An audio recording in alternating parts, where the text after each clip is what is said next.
नमस्कार, संसद टीवी में आपका स्वागत है। मैं हूं प्रतिबिंब शर्मा। सुबह के 10 बज गए हैं और मैं हाजिर हूं अभी तक के तमाम अपडेट्स के साथ। अपडेट एट 10 में सबसे पहले नजर डाल लेते हैं आज के बड़े अपडेट्स पर। प्रधानमंत्री नरेंद्र मोदी आज भारत मंडपम में करेंगे 7वें भारतीय मोबाइल कांग्रेस 2023 का उद्घाटन। प्रधानमंत्री देश भर में शैक्षणिक संस्थानों को 100 5G यूज केस लैब्स भी करेंगे प्रदान। उपराष्ट्रपति जगदीप धनखड़ उत्तराखंड की आध्यात्मिक यात्रा पर पवित्र गंगोत्री धाम के बाद आज पहुंचे केदारनाथ धाम। बद्रीनाथ धाम के भी करेंगे दर्शन। कंट्री लेड इनिशिएटिव के समापन समारोह को करेंगे संबोधित। आयकर विभाग की रिपोर्ट, आईटी रिटर्न 8 वर्षों में 90% बढ़कर 6.37 करोड़ हुआ। वर्ष 2023-24 के लिए अब तक 7.41 करोड़ रिटर्न दाखिल हुए। नियंत्रण रेखा पर मुठभेड़, उत्तरी कश्मीर में माछिल सेक्टर के पास जवानों ने 5 आतंकी किए ढेर। एशियन पैरा गेम्स में पदक जीतने का सिलसिला जारी। 18 स्वर्ण पदकों के साथ कुल 82 पदक जीते। पीएम मोदी ने कहा, रिकॉर्ड संख्या में पदक हासिल करना देश की असाधारण खेल क्षमता को दिखाता।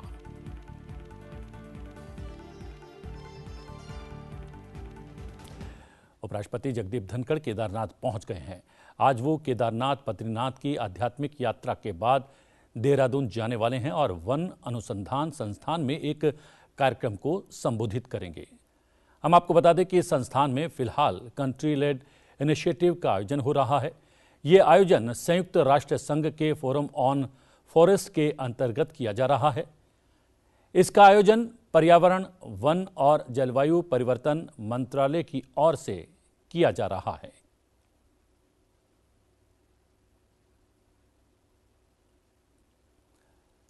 हम आपको बता दें कि संसद टीवी से विशेष बातचीत में वन अनुसंधान संस्थान में आयोजित हो रहे इस पूरे कार्यक्रम के बारे में और जानकारी दी उत्तराखंड के वन मंत्री सुबोध उनियाल ने। का उत्तराखंड दौरा निश्चित रूप से उत्तराखंड के लिए एक बहुत बड़े सौभाग्य की बात है कि आज उपराष्ट्रपति जी आए और जिस तरह से राष्ट्रपति जी, उपराष्ट्रपति जी और प्रधानमंत्री जी का उत्तराखंड के बार बार आना होता है, ये निश्चित रूप से उत्तराखंड के प्रति इन सभी लोगों की सहृदयता को दिखाता है। और ये जिस तरह आदरणीय प्रधानमंत्री जी ने कहा कि अगला दशक, इस शताब्दी का अगला दशक उत्तराखंड के नाम होगा, तो निश्चित रूप से ये हम लोग उस तरफ बढ़ रहे हैं। और उपराष्ट्रपति जी का आना, उनको उत्तराखंड की ज़मीन पे वो आए, वो मैंने आपसे कहा कि हम लोगों के लिए बहुत सौभाग्य की बात है। और जिस तरह से वो यहाँ पर केदारनाथ और बद्रीनाथ की यात्रा पे भी जा रहे हैं, ये बहुत ही पूरे देश के अंदर हमारी जो ये टूरिज्म डेस्टिनेशंस हैं, इनके लिए एक ये बहुत बड़ा बूस्टर का काम करेगा, ये मेरा मानना है। उपराष्ट्रपति जगदीप धनखड़ पत्नी डॉक्टर सुदेश धनखड़ के साथ अपनी आध्यात्मिक यात्रा के तहत कल उत्तराखंड पहुंचे। राज्य की राजधानी देहरादून पहुंचने पर उत्तराखंड के राज्यपाल लेफ्टिनेंट जनरल गुरमीत सिंह, संसद सदस्य डॉक्टर रमेश पोखरियाल निशंक, डॉक्टर कल्पना सैनी और अन्य गणमान्य व्यक्तियों ने गर्मजोशी के साथ उन दोनों का स्वागत किया। देहरादून से उपराष्ट्रपति धनखड़ की यात्रा आध्यात्मिक शहर उत्तरकाशी तक जारी रही, जहां उन्होंने पवित्र गंगोत्री धाम का दौरा किया और पूजा अर्चना की। उपराष्ट्रपति धनखड़ ने पवित्र स्थान के प्रति अपनी श्रद्धा व्यक्त करते हुए सोशल मीडिया प्लेटफॉर्म पर अपना अनुभव साझा किया।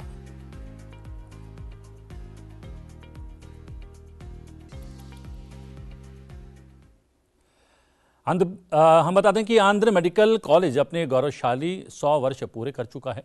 इसी उपलक्ष्य में संस्थान आज से शताब्दी समारोह आयोजित कर रहा है।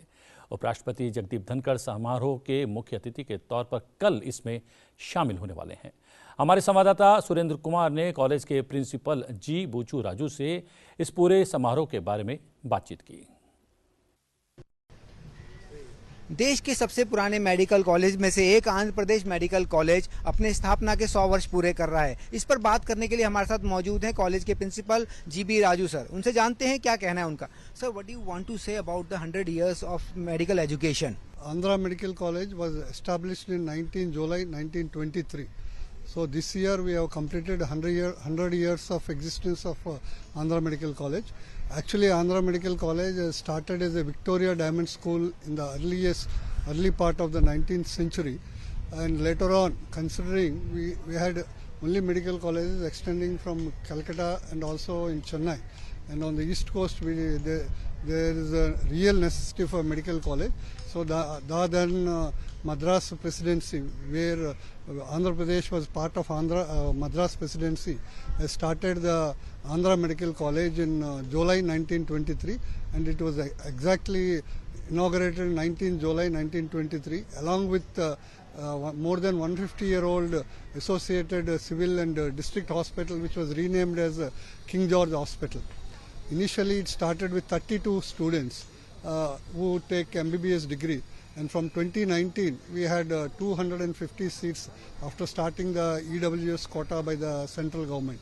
So, even our postgraduate education also started very long ago, nearly 75 years ago, just preceding the independence, and in 1940s, and even the super specialties were there since nearly 1965. So Andhra Medical College has grown both in terms of UG and PG education, and also we have around 8 BSc paramedical courses and also 10 diploma courses, and we had a associated nursing college and also a nursing school, and we also have very old private peripheral hospitals. One of such very famous hospitals is Victoria Government General Hospital for Women, which is there in existence for more than 150 years. And also we had a psychiatry, initially started in asylum 150 years ago. Is one of the premier government hospital for mental care in the country. Recently it is the only hospital which had got NABHA accreditation, psychiatry hospital in the country. What do you think about the decentralization of medical education? Students are going abroad to educate. Why don't we facilitate them to study in India? What are the challenges you are seeing as a principal in AMC? See, basically, as I told you, now we have from 2019 we have a capacity of 250 students. Usually around 10% to 15% they go for education to other countries, mostly to US and also to UK. The main challenges probably is the academic environment which we have here, and also probably the financial returns. They look at a lucrative career in US and other countries. Now after a lot of aims have been started. The government has started, our government also starting new medical colleges. So a lot of opportunities are there for our UGs are also who have done PGs here to have well established here, and also we have a very good private sector. As you see, many of the metros also have big hospitals. So a lot of availability of is there, but still like any other sector, health sector also has seen some brain drain. Maybe one is because of the opportunities they have outside, both in academic and also in the financial. If we can try to improve the academic environment, maybe the research environment in some of most of the institutes. We have many central institutes who are offering this, but still some of the main peripheral state hospitals also, if they cater to some amount of research and also to have some financial support in terms of maybe our government recently also has given for super specialists rupees 30,000 per month. So such type of specialist getting some extra benefits will try to curtail, and also private sector is also offering. But the other issue on the other side is because nowadays we had a lot of output from both UG, PG level. So when there is a lot of output, and many people wanted to settle in urban or semi-urban areas, that also causing some amount of difference between rural and urban and causing. But still, I can say nearly 75 to 80% are still in the health sector serving the country. और एक बड़ा update आ रहा है। प्रधानमंत्री नरेंद्र मोदी आज भारत मंडपम प्रगति मैदान में 7वें भारतीय mobile Congress 2023 का उद्घाटन करने वाले हैं। प्रधानमंत्री वहां पहुंच चुके हैं। आप सीधी तस्वीरें देख सकते हैं भारत मंडपम से। हम बता दें कि प्रधानमंत्री IMC 2023 से जुड़ी प्रदर्शनी का उन्होंने उद्घाटन किया है और वो अवलोकन कर रहे हैं इस पूरे कार्यक्रम का और लोगों से बातचीत कर रहे हैं। नई तकनीक को लेकर यहाँ पर बहुत कुछ मंथन होने वाला है और आप सीधा देख सकते हैं भारत मंडपम से सीधी तस्वीरें आ रही हैं। जैसा कि हम आपको बता चुके हैं, प्रधानमंत्री नरेंद्र मोदी भारत मंडपम में प्रगति मैदान में 7वें भारतीय मोबाइल कांग्रेस 2023 का उद्घाटन करने के लिए पहुंचे हैं। वहां पर उन्होंने एक प्रदर्शनी का उद्घाटन भी किया है। आप देख सकते हैं तस्वीरें, वहां पर मौजूद तकनीकी लोगों से बातचीत करते हुए। और नई तकनीक के परिप्रेक्ष्य में ये पूरा आयोजन बहुत महत्वपूर्ण माना जा रहा है। जैसा कि हमने आपको बताया कि 5G से जुड़े 100 यूजेस जो हैं वो भी छात्रों को आज देने वाले हैं प्रधानमंत्री इस कार्यक्रम के दौरान।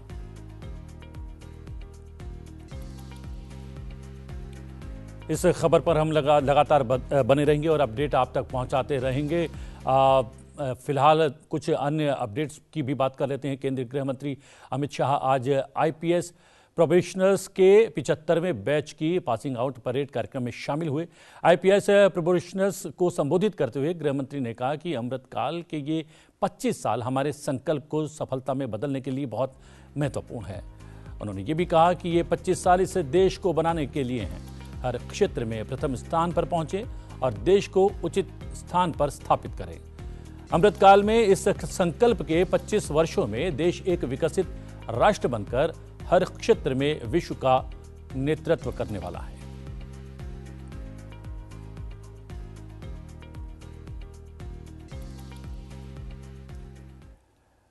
आयकर विभाग ने गुरुवार को कहा कि व्यक्तिगत करदाताओं द्वारा दाखिल किए गए IT रिटर्न 8 वर्षों में 90% बढ़कर निर्धारण वर्ष 2021-22 में 6.37 करोड़ हो गए हैं, जो करदाता आधार के विस्तार का साफ तौर पर संकेत देता है।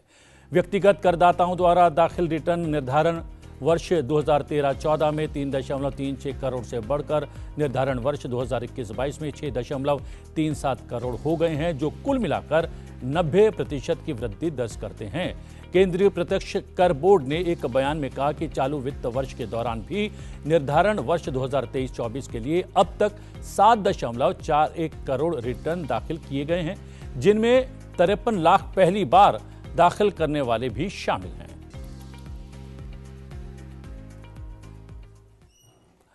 उत्तरी कश्मीर में नियंत्रण रेखा पर माचिल सेक्टर में गुरुवार को सेना के जवानों ने आतंकवादियों की घुसपैठ की कोशिश को नाकाम कर दिया। इस मुठभेड़ में 5 आतंकवादी मारे गए हैं। मुठभेड़ कर रहे आतंकवादियों ने भारतीय जवानों की ललकार सुनते ही वापस गुलाम कश्मीर की तरफ भागने की कोशिश की, लेकिन जवानों ने उनकी इस कोशिश को फायरिंग से नाकाम बना दिया और 5 आतंकवादियों को वहीं ढेर कर दिया। भारतीय जवानों का ध्यान भटकाने के लिए सीमा पार से गोलियां चलाए जाने की भी खबर है।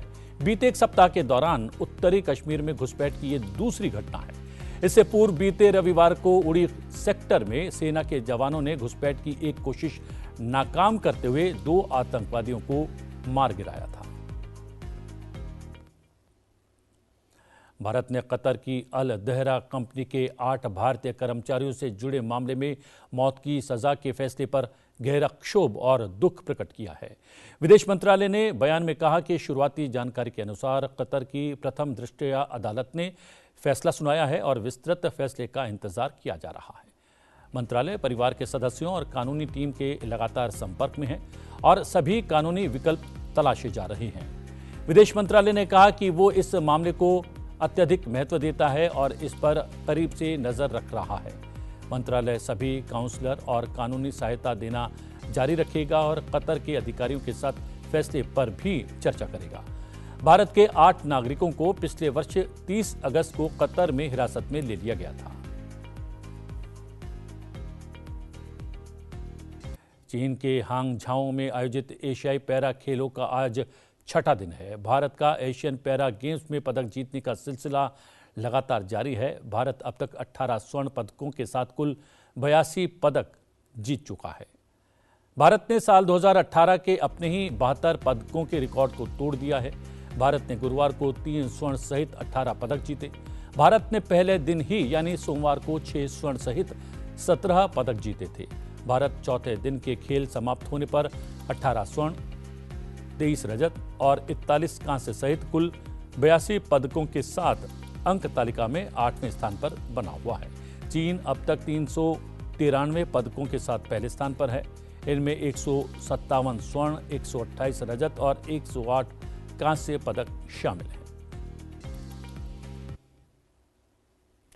गुरुवार को जब भारत ने एशियाई पैरा खेलों में जकार्ता में एशियाई पैरा खेल 2018 के 72 पदकों के अपने रिकॉर्ड को तोड़ा, तो प्रधानमंत्री नरेंद्र मोदी ने इसे इन खेलों में भारत की अभूतपूर्व उपलब्धि बताया। प्रधानमंत्री ने कहा कि ये महत्वपूर्ण अवसर हमारे एथलीट्स के दृढ़ संकल्प का प्रतीक है। प्रधानमंत्री ने असाधारण पैरा एथलीट्स का जोरदार अभिनंदन करते हुए एक्स पर पोस्ट किया कि हमारे पैरा एथलीट्स ने इतिहास में अपना नाम दर्ज कराया है, जिससे हर भारतीय का दिल बेहद खुशी से भर गया है। उनकी प्रतिबद्धता, दृढ़ता और उत्कृष्टता प्राप्त करने की अटूट इच्छा वास्तव में प्रेरणादायक है। प्रधानमंत्री ने आशा व्यक्त की कि ये ऐतिहासिक उपलब्धि एक मार्गदर्शक के रूप में काम करेगी और भावी पीढ़ियों को प्रेरणा देगी।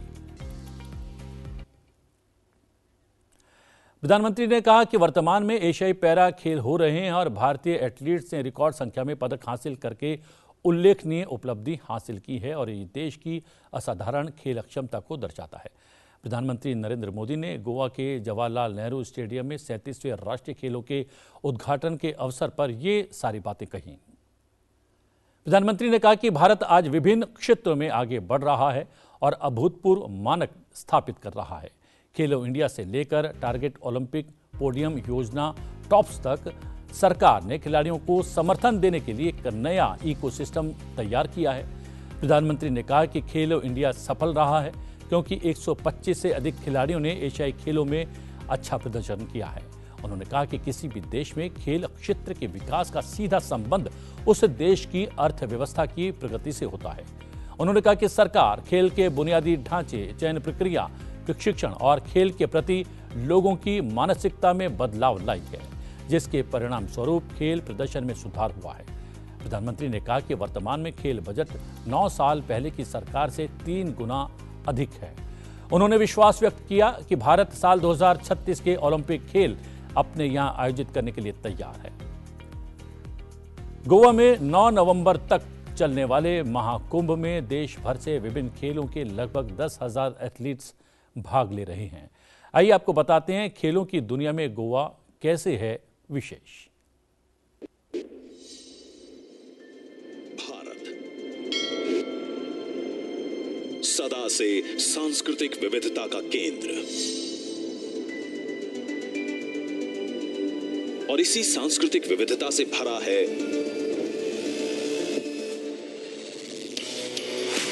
गोवा।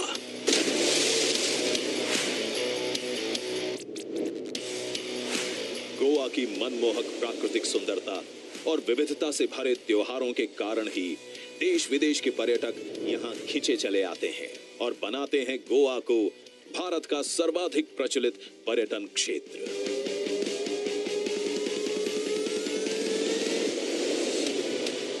लेकिन पर्यटन के इस विश्व प्रसिद्ध केंद्र ने खेल के क्षेत्र में नए आयाम छूने के प्रयास शुरू किए। खेलों की दुनिया में राष्ट्रीय ही नहीं अंतर्राष्ट्रीय कार्यक्रमों का हिस्सा बनने के लिए और गोवा की खेल भावना को बढ़ाना गोवा की प्राथमिकताओं में शामिल हो गया। गोवा में लगातार विकसित हो रहा विश्व स्तरीय स्पोर्ट्स इंफ्रास्ट्रक्चर इसको प्रतिबिंबित कर रहा है। गोवा को पहले फुटबॉल के लिए ही जाना जाता था, लेकिन बढ़ते वाटर स्पोर्ट्स के साथ अपनी खेल संस्कृति को जीवंत करते हुए गोवा पारंपरिक खेलों को भी एक नई ऊंचाई पर ले जा रहा है। मलखंब, लागोरी, खो खो, कबड्डी और योगासन जैसे खेलों में बढ़ती प्रतिभागिता गोवा के खिलाड़ियों के जज्बे का उदाहरण बन रही है। गोवा में बेहतर खेल प्रशिक्षण, अत्याधुनिक सुविधाओं और विश्व स्तरीय स्पोर्ट्स इंफ्रास्ट्रक्चर खेलों की दिशा में गोवा के नवयुवकों को आकर्षित कर रहा है। स्पोर्ट्स हमारे वसुधैव कुटुंबकम यानी one earth, one family, one future के भाव को भी सशक्त करता है। इसलिए हमारी सरकार हर स्तर पर खेल को बढ़ावा देने के लिए पूरी प्रतिबद्धता से काम कर रही है। गोवा कई राष्ट्रीय एवं अंतर्राष्ट्रीय खेल प्रतियोगिताएं आयोजित कर अपनी बढ़ती खेल भावना को दिखाता रहा है। Lusofonia games 2014, FIFA under 17 main and women world table tennis championship,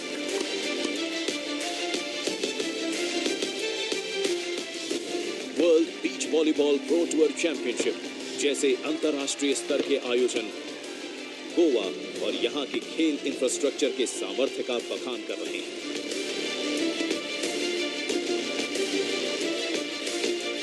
प्रधानमंत्री नरेंद्र मोदी जी के ओलंपिक मिशन 2036 को सफल बनाने की दिशा में ये सामर्थ्य और बढ़ता रहेगा। और इसी कड़ी में गोवा मेजबानी कर रहा है 37वें नेशनल गेम्स की, अभी तक के सर्वाधिक 43 खेलों के साथ। मुख्यमंत्री प्रमोद सावंत का विश्वास है, नेशनल गेम्स गोवा के युवाओं का उत्साह बढ़ाएगा, जिससे गोवा का स्पोर्ट्स इकोसिस्टम और खेल भावना मजबूत होगी और गोवा के लोगों के व्यक्तित्व का विकास होगा। ये गोवा के हौसलों की होगी अग्नि परीक्षा और बढ़ते उत्साह की लहरों पर गोवा आगे बढ़ता रहेगा। तो आइए हम भी खिलाड़ियों के हौसलों को बढ़ाते हैं। 37th national games Goa 2023।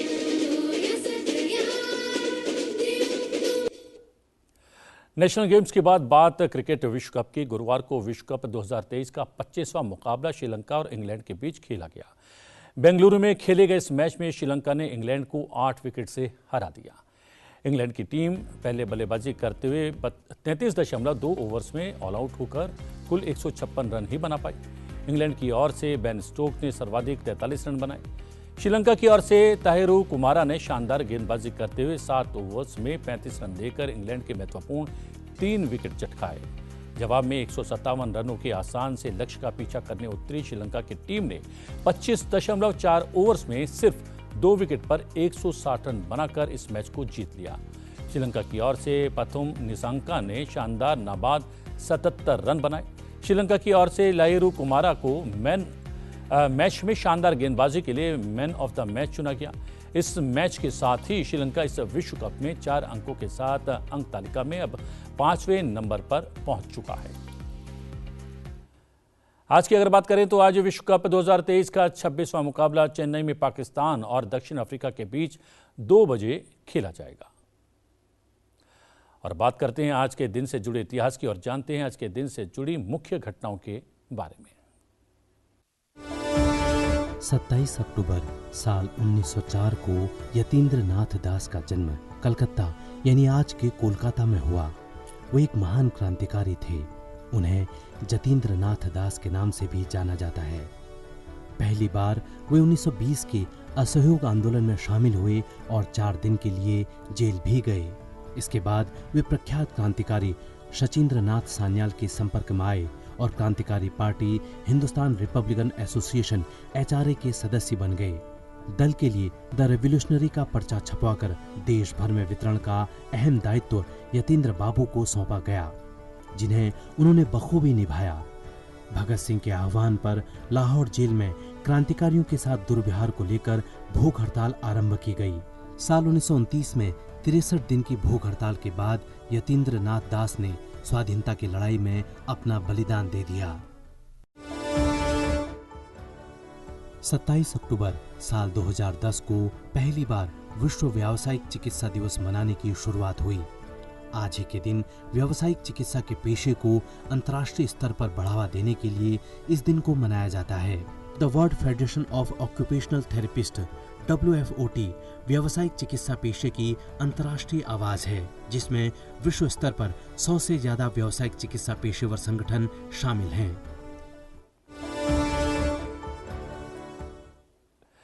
Update eight 10 में फिलहाल इतना ही। चलते चलते आपको छोड़े जाते हैं 37वें राष्ट्रीय खेलों के शुभारंभ के अवसर पर आयोजित रंगारंग कार्यक्रम की खास झलकियों के साथ। मुझे दीजिए आज्ञा, लेकिन बने रहिए संसद टीवी के साथ। नमस्कार।